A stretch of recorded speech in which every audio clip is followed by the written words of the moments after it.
reaction proved I'm right. I was walking up here this morning, finishing off my affirmative prayer. I hit, and so it is. I released it to the universe, and I heard the music program in here go, woohoo! Celebrating something. So I thought this is going to be an extra wonderful Sunday. Thank you for setting the tone.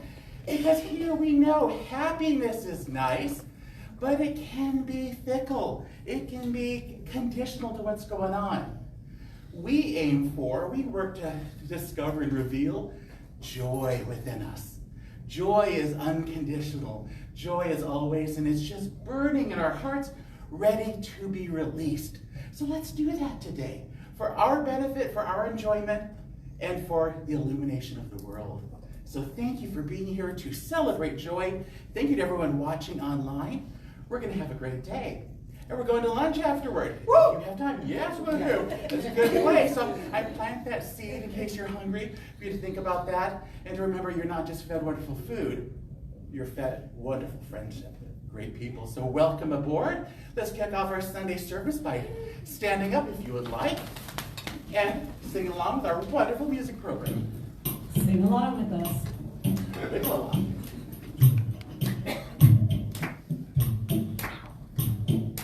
You are welcome here. You are welcome here.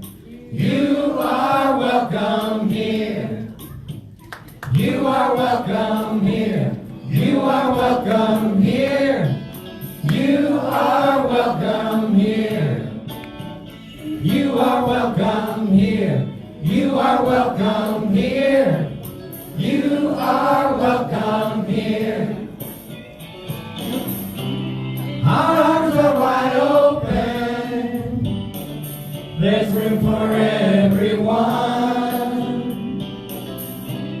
Wherever you go and wherever you're from, you are whole. You are welcome here. You are welcome here. You are welcome here. You are welcome here. You are welcome here. You are welcome here. Whatever you've been through, you found us somehow.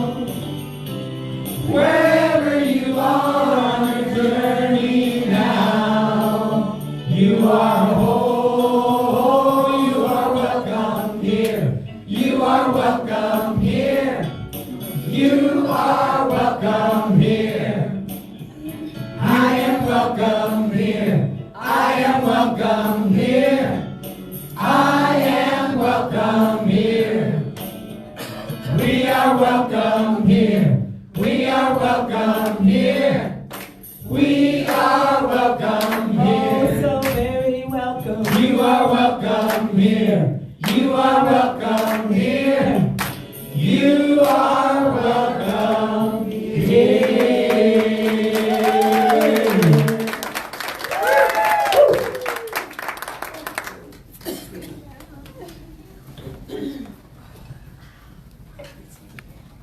We sing it because we believe it. What a wonderful song. And for everyone who's here for the first time, we are grateful that you're here, that you've joined this family today, and that you're here to reveal the joy, reveal the love. Thank you and welcome. And to share a reading by Dr. Ernest Holmes, I welcome to the pulpit Miss Dorothy. Where is she? There she is. Reading from Science of Mind magazine. Yes. Yes. This month's issue of Science of Mind magazine. The reading was taken from one of Dr. Holmes's radio programs in 1959. And it is entitled "The World Cries Out for Love." And I have just picked a middle section to share with you this morning. It starts, "Love is the lodestone of life. Love is a principle in nature. Everything responds to it. Friendship is the greatest gift of life, to have and to give, but it calls for flexibility. There is no fear in love, and I don't believe much in criticism. I think friendship is kind, tolerant, sees beyond the littleness to something bigger, and I think love is tolerant and flexible. We are none of us as perfect in manifestation as we ought to be. It's easy enough to criticize and find fault and condemn, but who is there among us great enough to rise in love, in charity through understanding and compassion? It takes a lot of living to discover, perhaps, that the person who lays drunk in the gutter is trying to find a lost treasure, even as the one who kneels in ecstasy before the altar of hope in adoration of the great. This Jesus understood. Neither do I condemn thee. Love is the lodestone of life. It must have a scrutiny in it. We are happy if we love people and if we feel love. If love is a principle in nature, love will respond to love. I don't believe people are made to live alone in isolated splendor.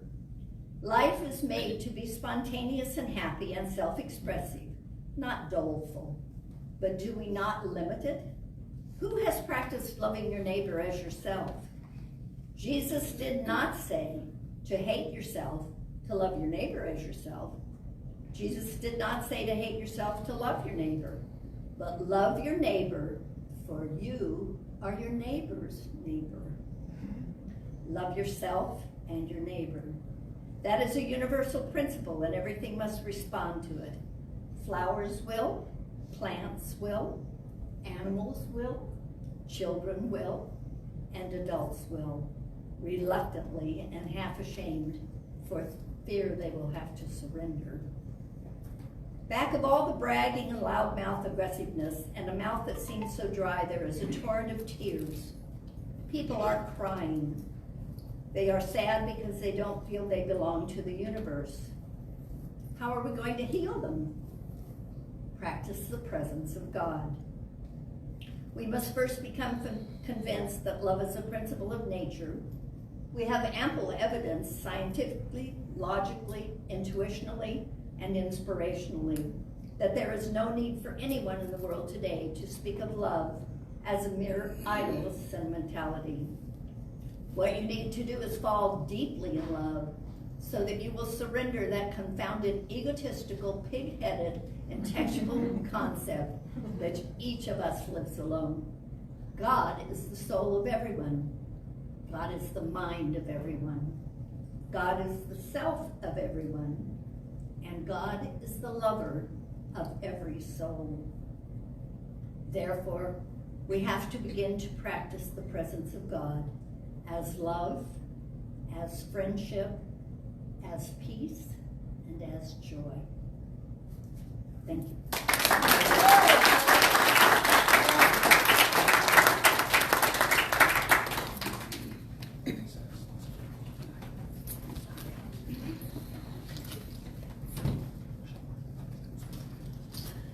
And I welcome as candlelighters my beautiful daughter Michelle and my lovely niece Deborah. Family affairs this morning.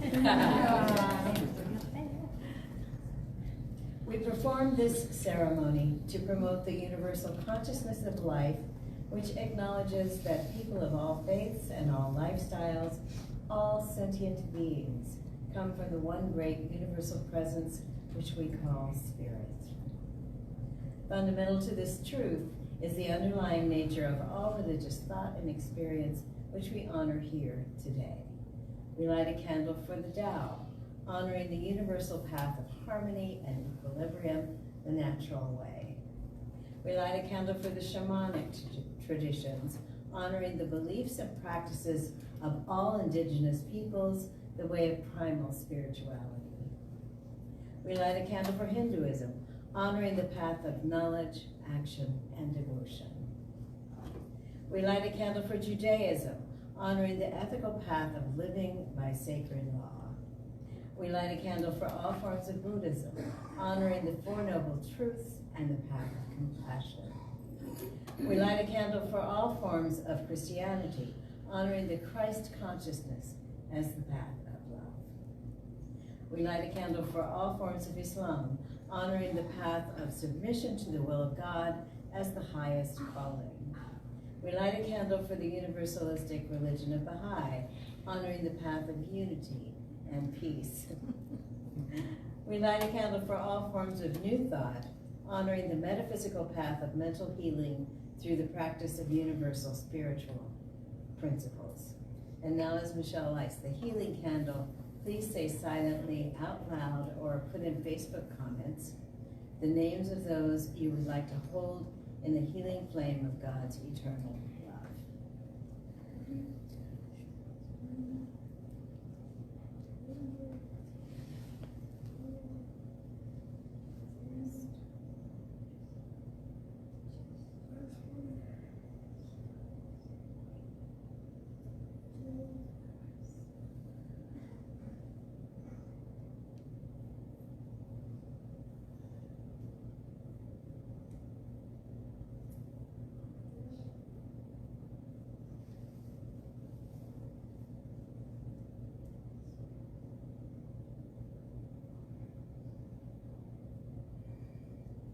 As I stand here basking in the energy of love that fills this center, knowing that God is all there is, the creator of all that is, ever was, and ever will be. One mind, consciousness, unconditional love. I know that I am one with this power, that I am human expressing as God, as are each of us, as are each of the beautiful souls that we have held into the light today. We are all expressing God. And as we remember this in our daily lives, we will treat each other with kindness. We will be compassionate. We will be beautiful examples of God's love. And that energy, as we meet each other and recognize the God in each other, that energy will spread throughout the world, throughout the universe, uplifting everyone's life.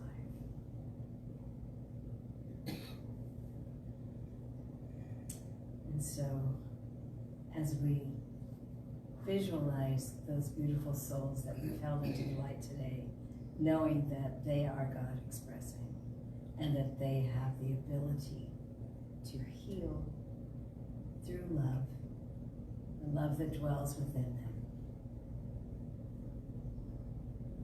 that we are all one, we are all connected, we are all expressing God, consciously, unconsciously, beautifully, forever. And as we release these words into the universe, knowing that the universe always says, yes, yes, we are grateful. We are grateful for this teaching. We are grateful for this center. We are grateful for our leaders and for each other. As I release my word, we say together, And so it is.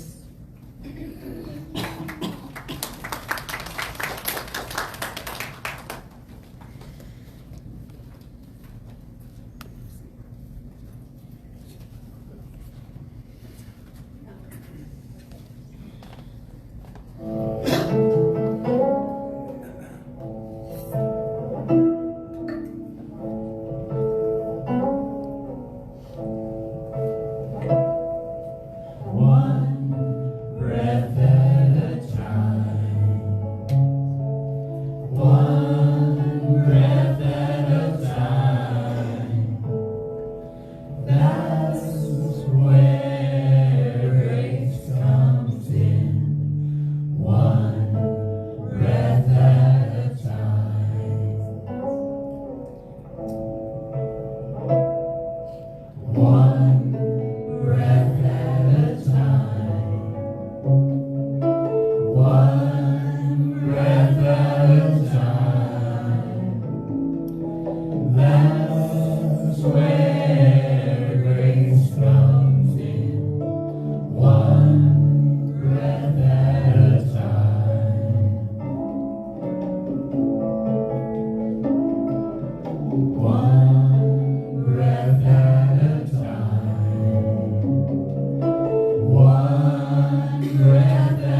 treat. Hopefully. Yes, I know we're in for a treat because Reverend Darin is our speaker today, and he is the love of this center and of our hearts. So great.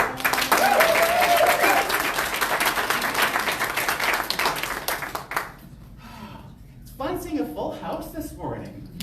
As I always say, let's give the neighbors something to hear. Let them be driving by and hear woohoo from that crazy little place on 8th Street. Would you like my shirt? Yes. Okay, I'm a big guy, so I often don't wear anything that looks a little bit orangish out of fear that I might look like a pumpkin. Or since I wear black pants as a bee, that's something I want to avoid. But what I love is that being here, I not only can choose to be my authentic self and to be comfortable and to be real. That's kind of part of the rules of the game here. I love that we are among friends, even if we don't know each other, and that we get to love each other exactly how we show up. Because one of the most beautiful things in life is that, for the most part, in general, I'm being legalistic here, our friends and family want the best for us and support us in the best way that they know how. That is true. Get ready for an end. And there are times we can be going through something, and it's so clear to the other person, to the helper, to the possible fixer, exactly what is the best thing for us, but we can't see it yet. And there are those situations, those times, when someone sees something in us, that we're challenged by something, and they see what they think should be done in our highest good, and maybe their approach isn't quite the best, and it doesn't feel good. It doesn't work for us, does it? That's fixing. Have you ever had somebody try to fix you? Ooh, yeah, I'm hearing lots of yeses. And what was their approach? How was their timing? What do you think their motivation was? The energy is so different, isn't it? If we're trying to help someone, or if we're working out our own issues on somebody else by trying to fix them. I bring this up because it's so wonderful how we can come together, work together, support each other, but to know how best to support each other and to how best to receive that support. And when it comes to the idea of fixing, there was a moment in my life that is very clear to me, that I remember, when someone maybe didn't have the healthiest motivations, but was trying to help me lose weight. But what it came across was this forceful, heavy-handed, focusing on the problem, focusing on there being one thing that I must do, and it didn't feel good, and it didn't work. Cue the picture. Oh, there it is. That's around that time. I was at least 520 pounds. Life was not easy right then and there. And what I needed and deserved was loving, unconditional support, as we all do, by the way, no matter where we are, no matter what the situation is. When we are able to feel safe with someone, safe with their help, we're able to open up and to find that truth within us that allows us really to heal ourselves. Isn't that how it works? Not taking that advice, not taking that heavy-handed pushing.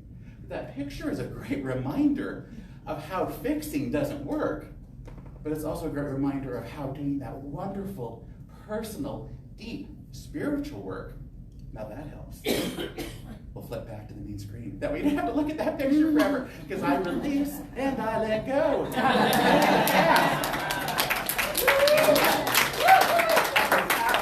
not a fun time of life. And I'll say too, just because I'm transparent, what the heck, I also didn't have air conditioning in my car at that point. So we'll just say how that was. You know? But proof of no matter how heavy and dark and seemingly hopeless our situations can be, There's always a way out. And it's from within. It's from within. So it's beautiful as in this teaching, in this congregation, wanting to help comes naturally, doesn't it?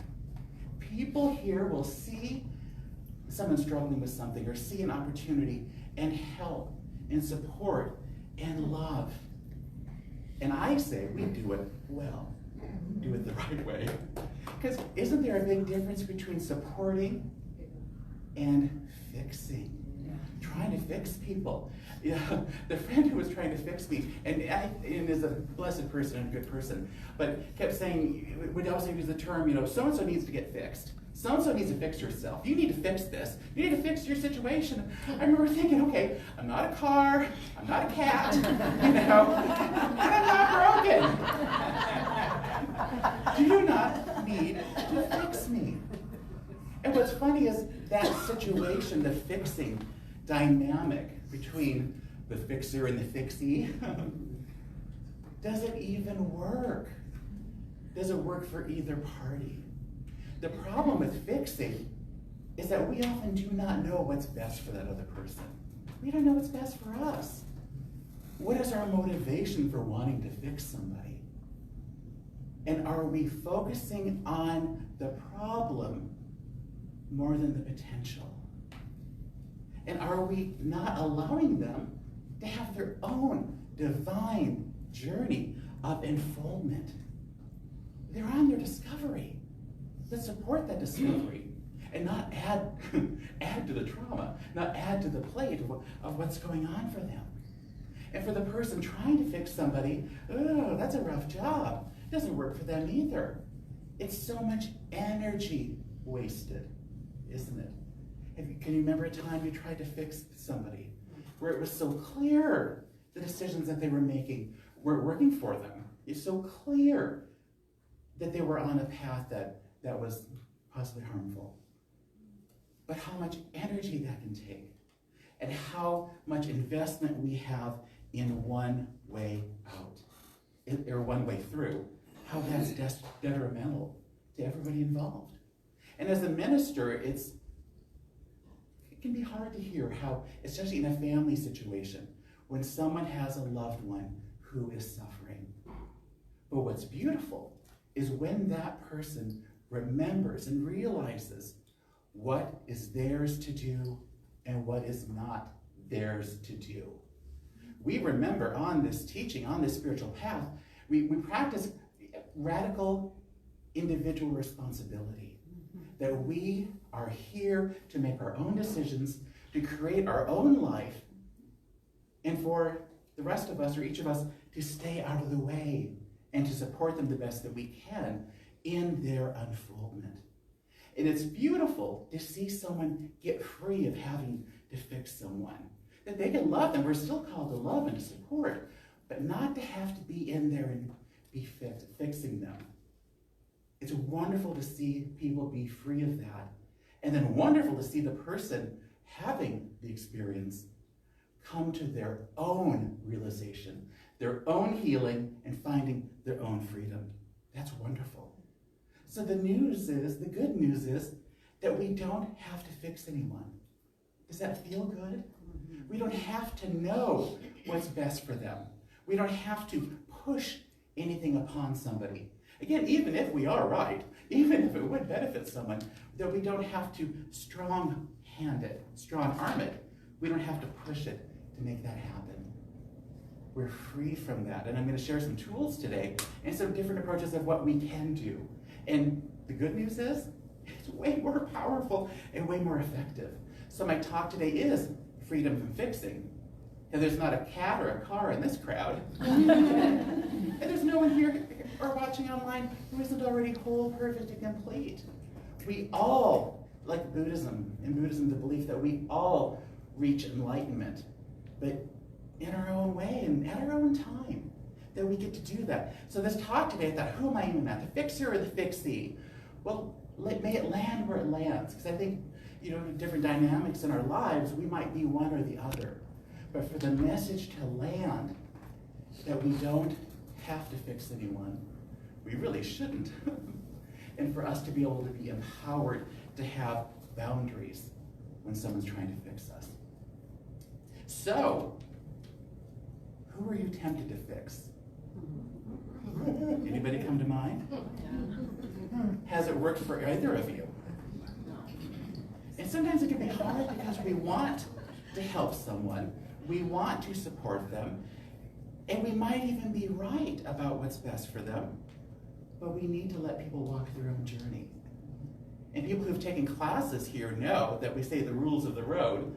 Everyone, yeah, confidentiality, okay, they know about that. Crosstalk, meaning don't comment on what everyone's saying. You know, if they share something painful, just let it be, okay. But also, not to fix anyone. When someone shares something they're experiencing, something they're maybe dark and heavy that they're walking through, don't start commenting, giving advice, telling somebody what to do. That we can be free of that. And we know in science of mind that anything planted in the soil of forcing isn't going to work. Anything planted in the soil of shame or guilt or any of that stuff will not work. When we're in our proper alignment with our teaching, our touch is gentle, isn't it? Our approach is gentle because we know it's not our forcing that makes anything good happen, that reveals the wholeness and love and joy of somebody. It's in our faith.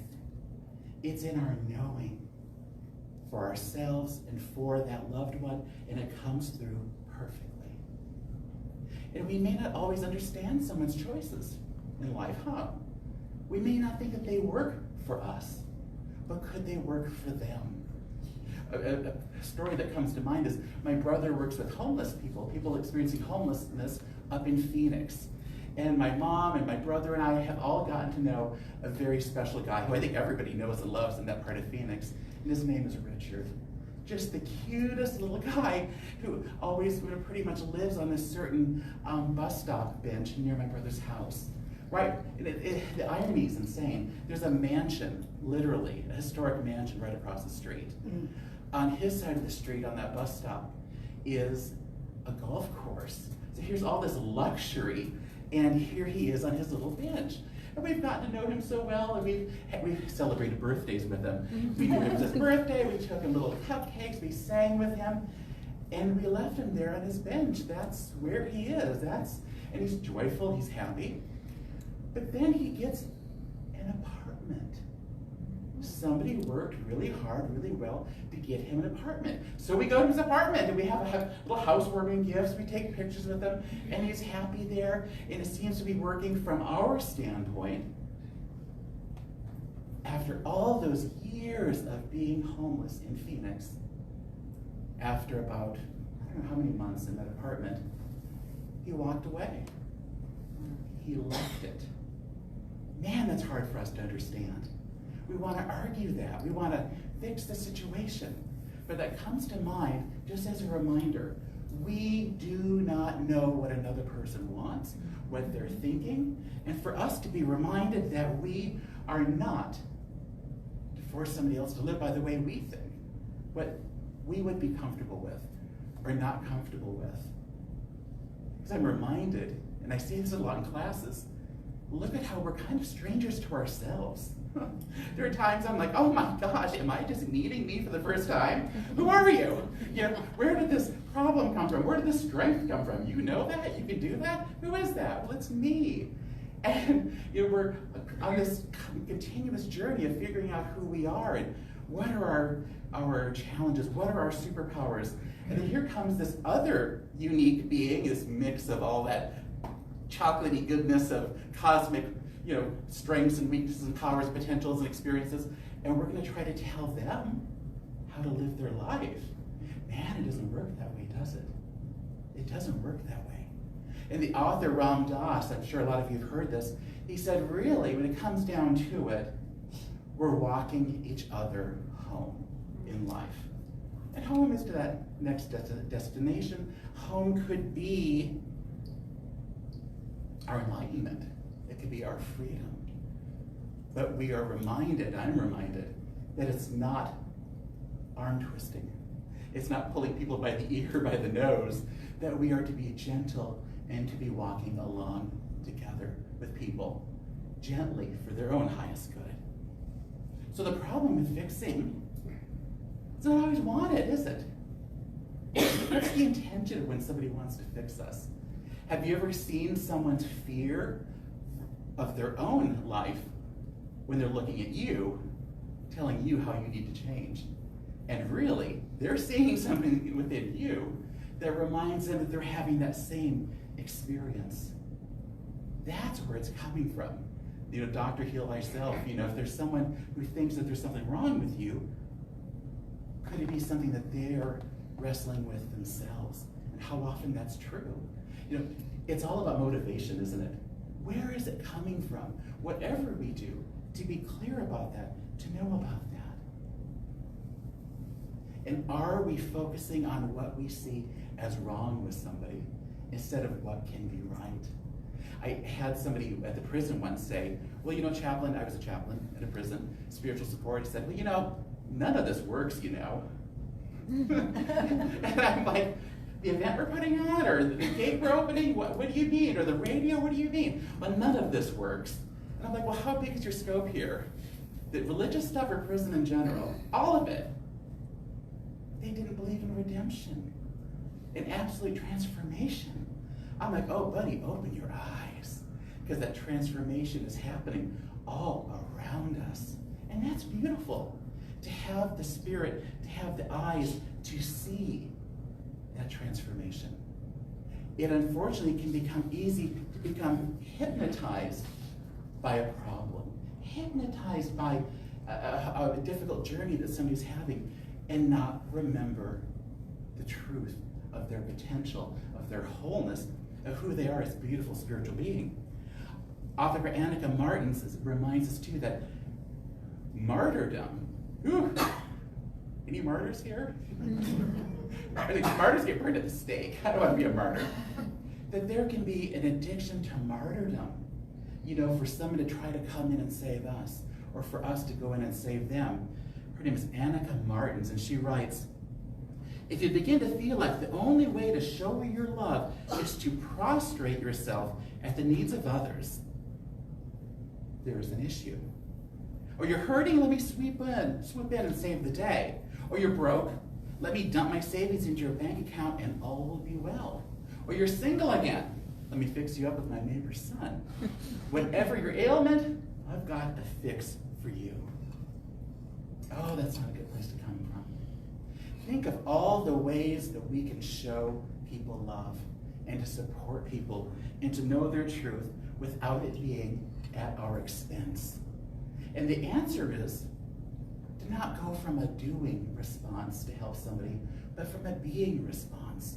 Not to go from the intellectual and the mental, but the spiritual. And there are so many wonderful tools out there, so many wonderful things to support us. One being the group Al-Anon. Anyone familiar with Al-Anon? 12-step program to support people who have a loved one experiencing alcoholism. What a clear thinking, clear knowing, supportive organization. I went one time, quite a while back, to support a friend going to an Al-Anon meeting. And I thought, my gosh, this is not my experience or my need, but I was uplifted by it because of this freeing way of thought that they have. And they have something that they repeat. I didn't cause it. I can't control it. I can't cure it. Is that pretty healing?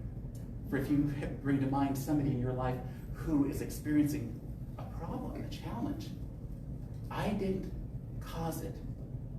I can't control it. I can't cure it. That is freeing. What a powerful reminder of what is ours to do and what is not ours to do. And I love too that they say in Al-Anon, bless them, fix me. Ooh. And isn't that always the opportunity? Isn't that what we're called to in our life journey to do? Yes, bless everyone, but let it start with us. Like our peace song that we sing at the end of every service. Let there be peace on earth, and let it begin with me. not to receive the peace first, but to be the peace first. Whatever we're seeking someone else to experience, to stop and to check in, how am I doing with that? Is what I'm wanting for that other person here in my life, here in my heart, am I experiencing that? And I love that there's so many correlations between Science of Mind and 12-step programs. Of course, Dr. Ernest Holmes is the founder of our movement. He was friends, as many of you may know, with Bill W. and Dr. Bob, the founders of Alcoholics Anonymous. So I love it that when people from any 12-step program come here, they're like, Darin, it was really familiar. It sounded really familiar to what I know from the meetings. I'm like, yeah. And then they say, and I knew quite a few people.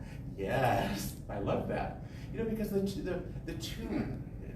all the 12-step programs and Science of Mind teach us how to save ourselves through our spiritual awareness, reminding us that we have I about said superpower, higher power, superpower, same thing, that responds to us, that knows us, that is clear thinking, that is best guidance, and knows how for us to get there. That's a big reason we share our space with 12-step groups here. Throughout the week, we have 12-step groups meeting here. And it's wonderful to know that people are being empowered and being freed from the belief that they have to fix the world and everybody around them.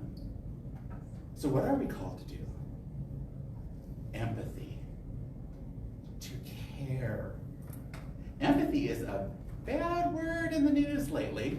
I won't go into it, but I'm really shocked. You know, a lot of things get held up. That's not good. This isn't good. But empathy gets up there. That's no good. And I'm like, wait a minute.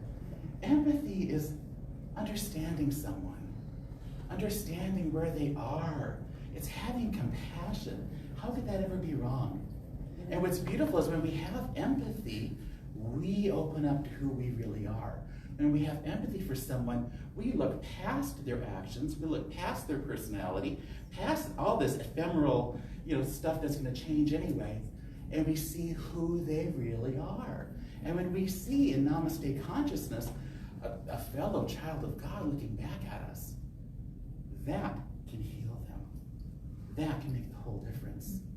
And when we see them as equal to us, the Buddhist teacher Pema Chodron says, compassion is not a relationship between the healer and the wounded.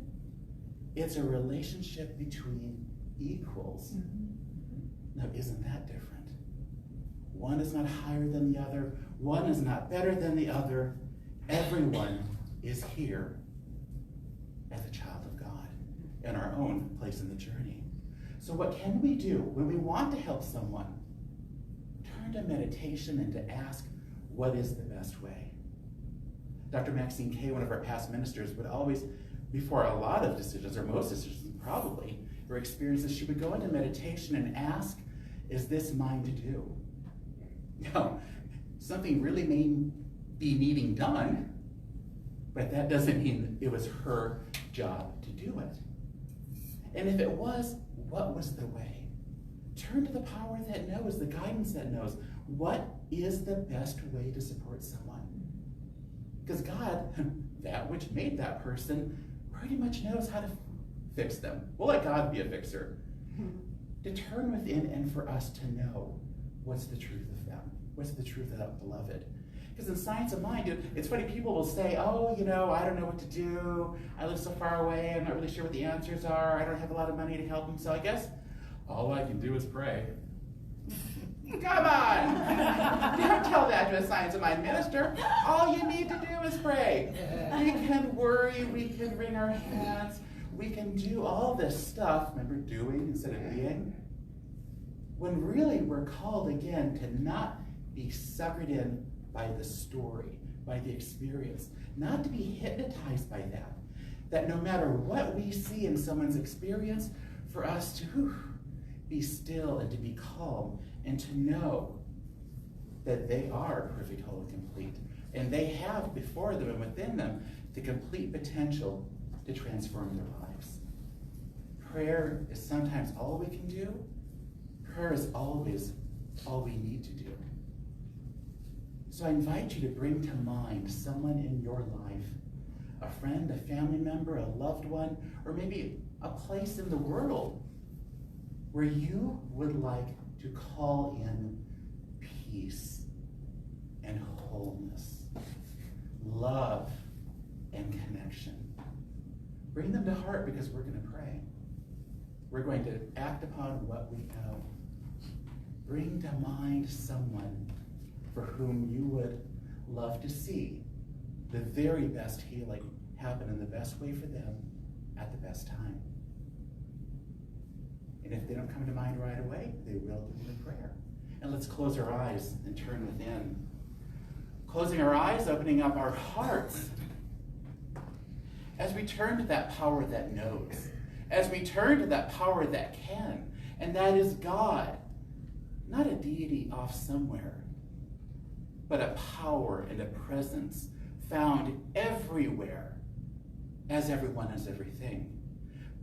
Everywhere as high consciousness that is clear thinking, clear knowing, always remembering of wholeness and connection and of love and of worth. God is that unlimited place of power and wisdom and love that knows the very best way to uplift, to transpire, and to transform anyone, any experience. It is unlimited in what it can do, to lift, to heal, to transform. And I remember that I'm a divine child of God, made by God, of God, and that is the truth of everyone in this room, truth of everyone watching online, truth of everyone being brought to heart this morning. We are all equal in our magnificent truth of being children of this universe. Beautiful embodiments of everything that we could ever say God is, we are. And in this life journey, it is ours to remember that, to wake up to that. And that's what we're doing this morning. Because I speak my word that everyone brought to mind this morning is a beautiful child of God, is the universe in the microcosm, there as love, as wisdom, as connection, as all the energies and blessings and ingredients to create a beautiful life. It is within them, and I seek my word that they know this. They wake up to this, that the search is within them, not without. That they are healed and whole, not broken. Beautiful, healed beings. Just waiting for that discovery, for that remembering. And I seek my word that whatever it is that is their best healing, it happens in the very best way, at the very best time. That's divine right activity, that's divine right timing.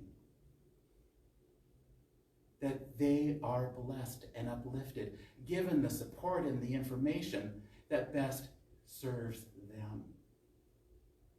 And I do this letting go of my own ego, letting go of what I may think is best for someone. I instead focus upon their potential, on their connection, on their wholeness. And in doing that, everything that is not them drops away. Everything that does not serve them drops away. And allowed and revealed to come forward is their beautiful truth. And all we need to do is celebrate that truth. Remember that it is true. And to remember that all of these loved ones, everyone brought to mind this morning, are all blossoming and healing in this perfect way. All we need to do is to remember that, support them, love them, and keep that absolute knowledge in our hearts as they continue on their spiritual journey. So I'm just grateful to know this morning that there was a great shift, first in our minds and our hearts, about what we're called to do in life, how we're called to support each other, and a great remembering in every heart and mind here this morning of the truth of everyone prayed for. I'm grateful to know that. So knowing all of this beautiful truth, I release this treatment unto the universe, knowing that everything being called to be released is released, everything being called to be revealed is revealed, and God, in its wholeness, is illuminated and shining through all of our beloveds. It's beautiful indeed. And let's celebrate that together by saying, And so it is.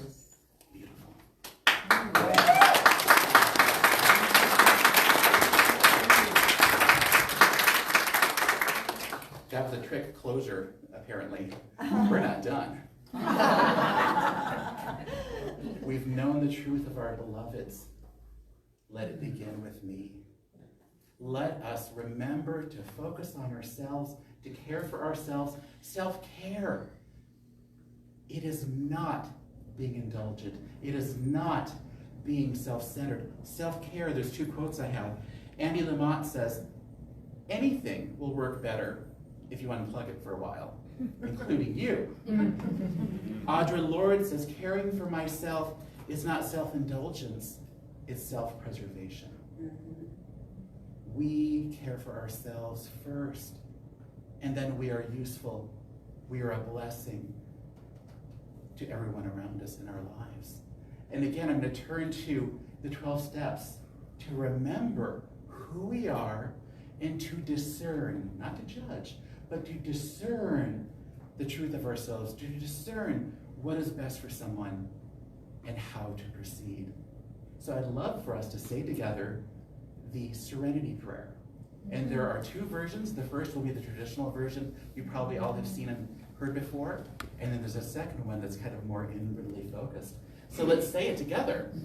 God, grant me the serenity to accept the things I cannot change, the courage to change the things I can, and the wisdom to know the difference. And our second version.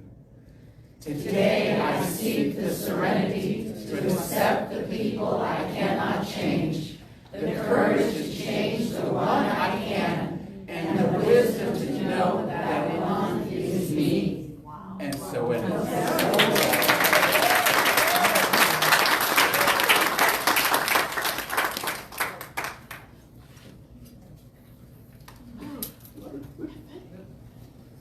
I'm not going to bend over on camera. You're welcome.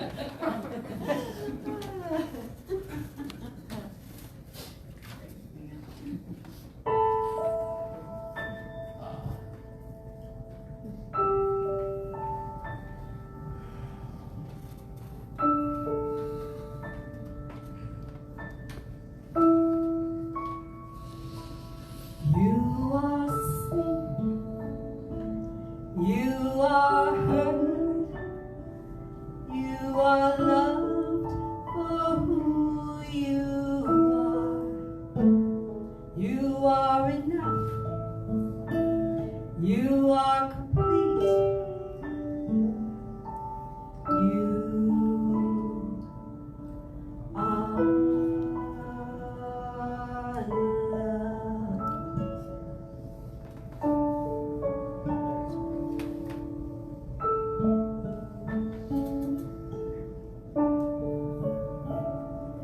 You are seen, you are heard, you are loved for who you are. You are enough, you are complete, you are loved.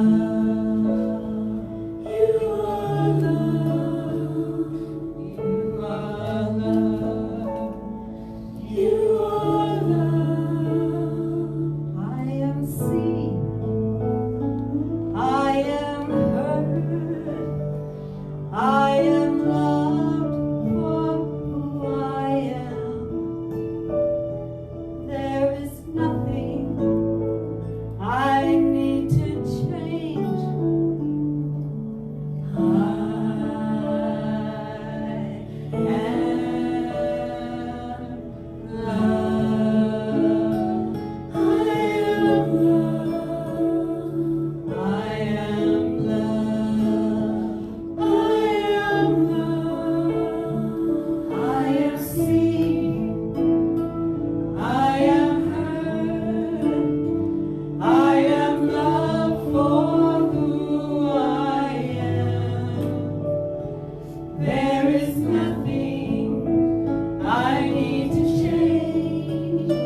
am seen, I am heard, loved for who I am.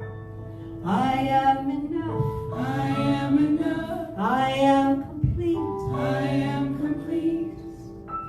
I am love. I am love.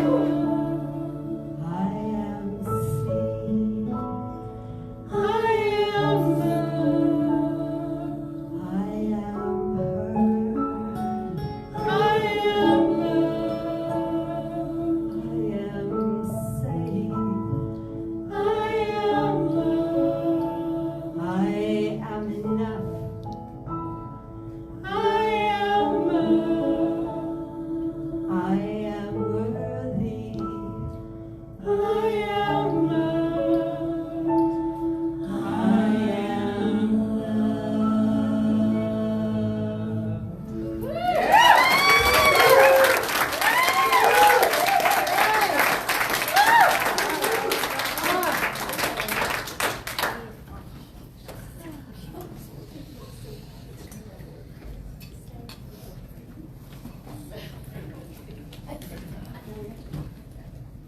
It is our time of divine circulation.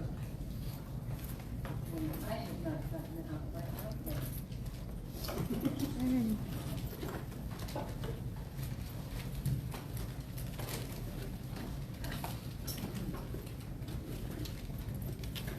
My little purse is way too full.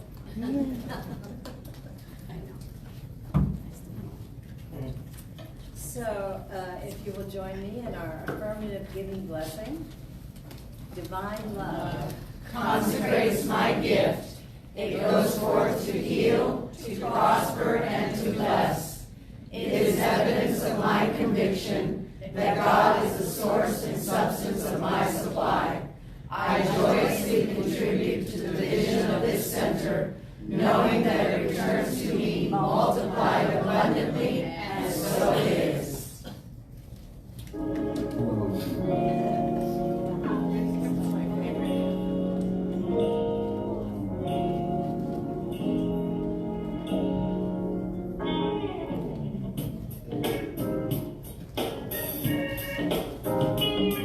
My money is like a bunny, it goes forth and multiplies. I send it out and let it go, it comes back to me in time. My joy is overflowing, I know God is my source.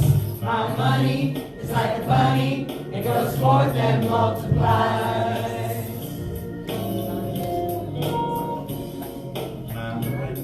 My money is like a bunny, it goes forth and multiplies. I send it out and let it go, it comes back to me in time. My joy is overflowing, I know God is my source. My money is like a bunny, it goes forth and multiplies.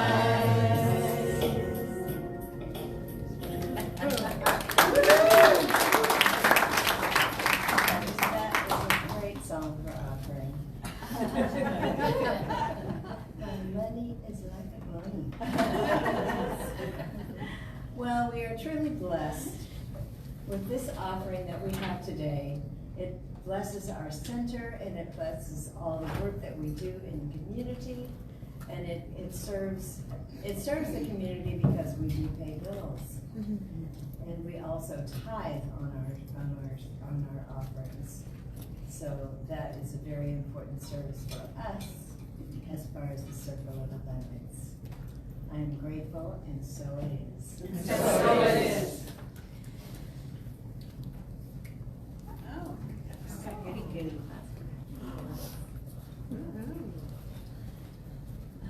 Yes, before announcements, we have something wonderful to celebrate. It's, you know, we announce that we're having a class, we announce it, and then it begins, and you don't hear maybe what happened or who was in it. And it's wonderful to know, yes, a class took place, a great deepening of the spirit, and to honor and celebrate the people who were in that class, who took the time and followed that call to give themselves the gift of that high consciousness. And the class was no small one, the art and science of spiritual mind treatment, our 5-step affirmative prayer that is life-changing. And man, 8 weeks, the people transform. The knowledge and embodiment of that spiritual tool was magnificent. So if I could call up to the pulpit everyone who is in the treatment class, please.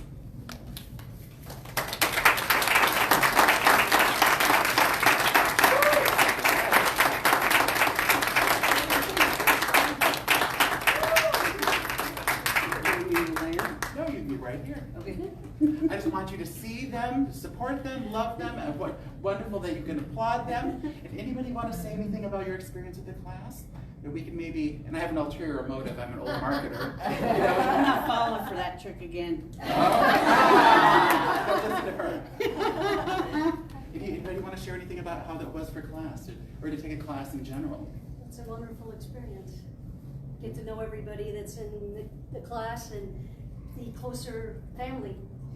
Oh, we definitely did, yeah. Absolutely. The fun, the times I had to say, bring it back. Yeah. Bring it back. Yes, put the cupcakes away. But the power and the depth Go of prayer. home. Or go home, and that's okay too. The not just learning the teaching and learning these tools, but getting to know the beauty of each other. And there's nothing more intimate than spiritual practice together.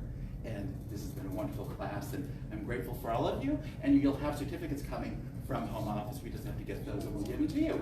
But let's give them one more round of applause.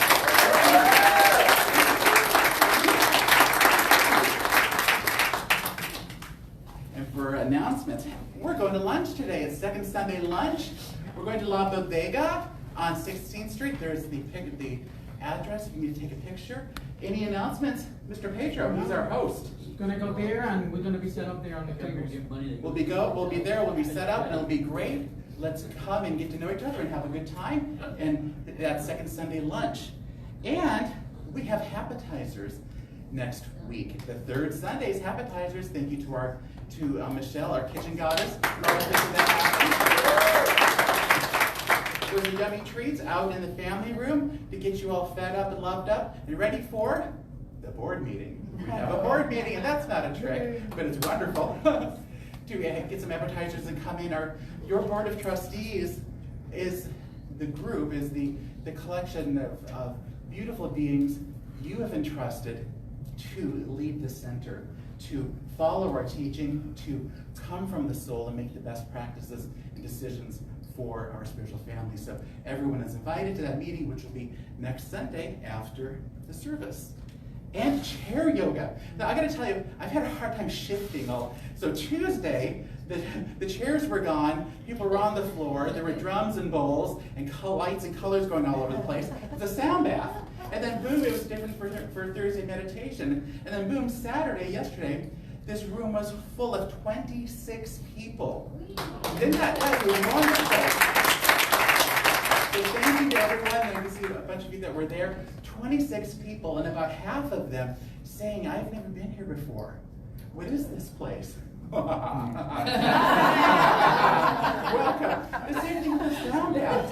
These events aren't just fun, they're not just entertaining, and they have a spiritual significance, and they bring people here in a way that they understand. Everyone understands what yoga is, what sound baths are, and then they can find out who we are, to receive a visitor's pack, a magazine, and to come to get to know us. So the class, a few people have said, hey, I wasn't able to start on the first time. You're welcome to come in and join at any time. It's 8 weeks, but you don't have to be there every time. It's really what works for you, and that's Cassandra Lohr, our instructor, who is wonderful. And it's on a love offering basis, whatever you want to share, every Saturday at 11 a.m. for the next 7 Saturdays. And Cassandra is wonderful. Everyone left very happy, because she doesn't just do yoga. It's really a life experience with all these different modalities, these spiritual tools that she brings in, which is wonderful. And next up, I'd like to bring up to the pulpit Miss Anna. She blessed us with a wonderful idea for how to communicate. Yeah, Darin's still talking. I'm kidding. To communicate how people prefer to be greeted. Come on up. Anna has many, many wonderful ideas, one of your board members, and this is a great one. Thank you. Good morning. So these are some preferred greetings, little tags. I'm wearing one right now. This is just a way to kind of honor the way that people want to be greeted when they come to our center. We've got lots of huggers here, but we also get new folks who maybe aren't used to the hugging so much. So this is an opportunity for people to be able to express how they want to be greeted and avoid the whole awkward, hug, not hug, hug, not hug, or hurt feelings that come with that. So yeah, this is just another great way that we can be inclusive and honor people's preferences and show respect and for each other and have a welcoming environment for everyone. Fabulous, Anna. You can find them in the punch bowl out on the table up there. And I've seen people with two. I'm like, hey, what's the two? It's like, well, I'm feeling kind of handshaky now, but I'm open to feeling huggy later. I love that. It's kind of fun, but it's true. It depends on where we are at that moment. So you might be a hugger most days, and maybe you're feeling like a handshaker or it's hugs, handshakes, and hellos. Hello meaning don't touch them. Just say hi, just wave. And people have done this when maybe they're coming through something a really strong, intense, emotional situation. They're usually a hugger, but maybe not that day. Or if they're not really feeling the best, which is always best to kind of stay home and watch online, and we'll let me know, we'll treat for you. Or people might just, have the sniffles and want to only have hellos that day. So it's perfect, it's wonderful. We love each other beautifully. And thank you for being here. What a great crowd. And everyone watching online, it's going to be fun going to lunch. And let us end our service in celebration by standing together. For the people here for the first time, we make a circle and we sing, "Let There Be Peace on Earth," with the words up on the screen.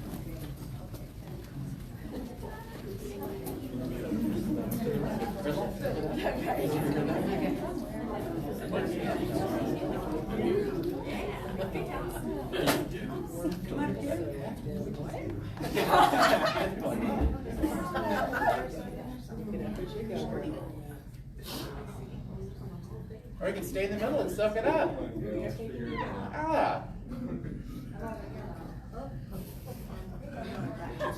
We're almost like, here we go. Let there be peace on earth, and let it begin with me. Let there be peace on earth, the peace that was meant to be. With God as our power, united all are we. Let us walk with each other in perfect harmony. Let peace begin with me. Let this be the moment now. With every step I take, let this be my joyous vow. To take each moment and live each moment in peace eternally. Let there be peace on earth, and let it begin with me. Yeah. Repeat after me, please. Something wonderful is happening in my life right now. Something wonderful is happening in my life right now. I know it. I know it. I believe it. I believe it. I